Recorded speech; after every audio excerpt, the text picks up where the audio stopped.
Let's talk about Final Fantasy VII, the remake.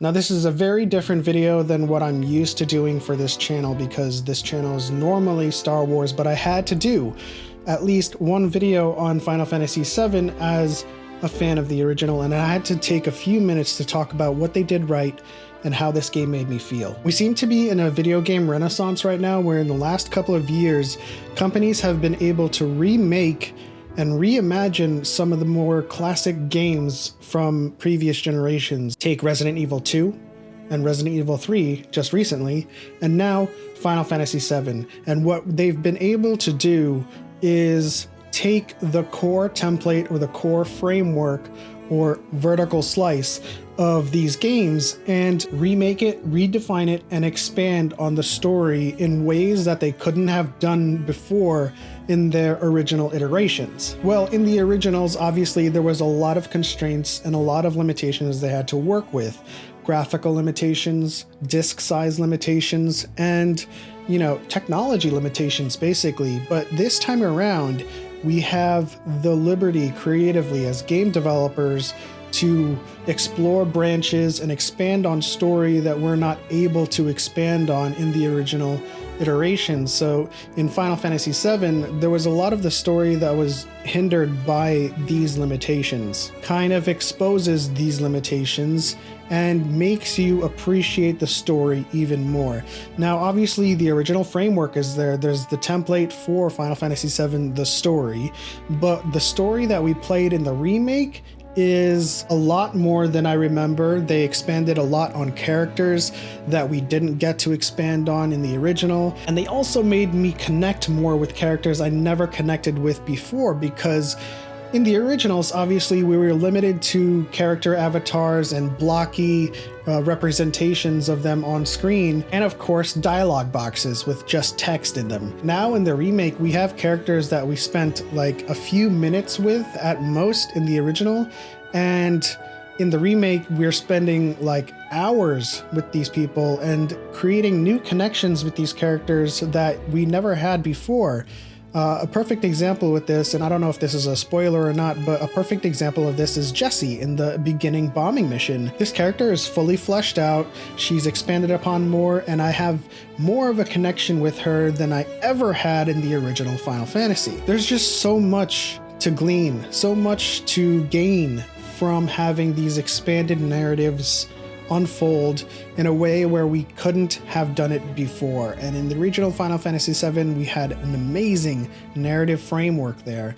And in the remake, obviously they had to change a few things to kind of keep it fresh, but I'm glad for it because it wasn't just a remake, it was a reimagining and a retelling of the same story, but with some embellishments and some expansions and some extensions, because we all love our extended cuts. Combat is also improved tenfold. I enjoyed the new combat so much, and I had so many temptations to go back to classic just to get a feel for the original, but in the end I stuck with the normal. And you can tell if you are enjoying the combat, if you can audibly get frustrated at the screen, because we all get frustrated at difficulty, but we also kind of appreciate the difficulty. It's like playing Dark Souls and you're trying to perfect the timing and the mechanics of a fight, and then you screw up and you get frustrated.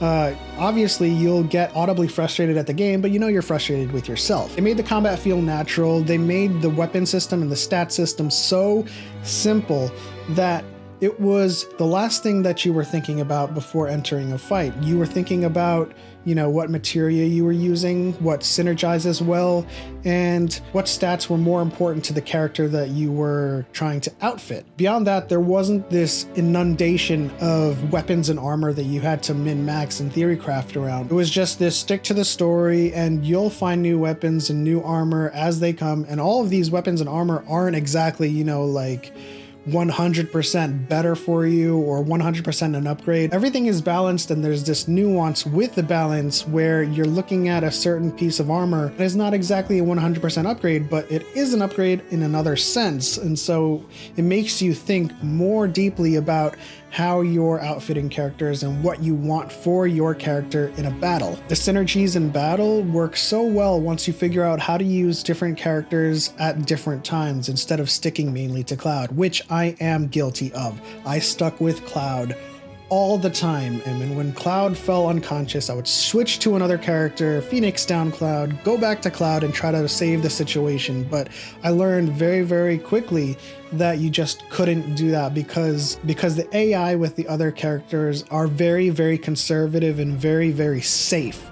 And so they can't fill their ATP gauge without you taking full control of them and making every decision on the fly. And when you get all of the characters working together and synergizing their abilities, like Barrett's overcharge into focused shot, into focused strike from Cloud, into star shower from Tifa, you get this smorgasbord of stagger that makes you feel incredible. And you know, as a fan of the original Final Fantasy VII, even though I knew where the story was eventually headed, and I knew some of the story beats that I would hit in this game, I never knew how I would get there because they were changing it up so much, and the in-betweens, the interstitials between the chapters and the checkpoints were so different, even though the changes were minute, that you couldn't really predict what was going to happen next. And so to be able to play this game again and kind of have this refreshing sense of unpredictability and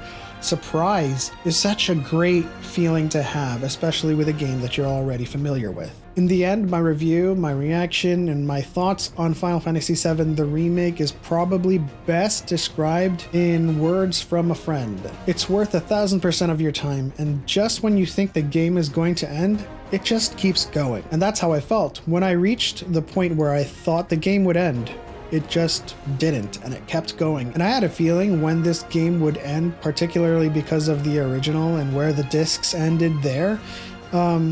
But when we got to that point, I was like, wait, it's not ending just yet. There's more and more to tell. There's more and more story, more and more action, more and more combat, more bosses. And so they really did a good job of expanding the story, reinventing combat, reinventing characters, and reinventing the wheel, basically. Like, they were on the same path and trajectory of the original. They just made it feel so fresh and so new that you have the original story in mind, but as you're seeing it unfold in front of you, you're appreciating how you can see it from a new lens. Not just a new graphical lens, but an entirely new narrative lens. But in any case, that'll end my Final Fantasy Remake review. I know I said I just wanted to talk about it for a couple of minutes, but you know, topics like this really bring out the passion in me, and I really, really appreciated this game enough to make a video on it on my Star Wars channel. But in any case, if you enjoyed it, hit the like button and subscribe for more videos from me, especially if you're a fan of Star Wars, and I'll see you in the next one.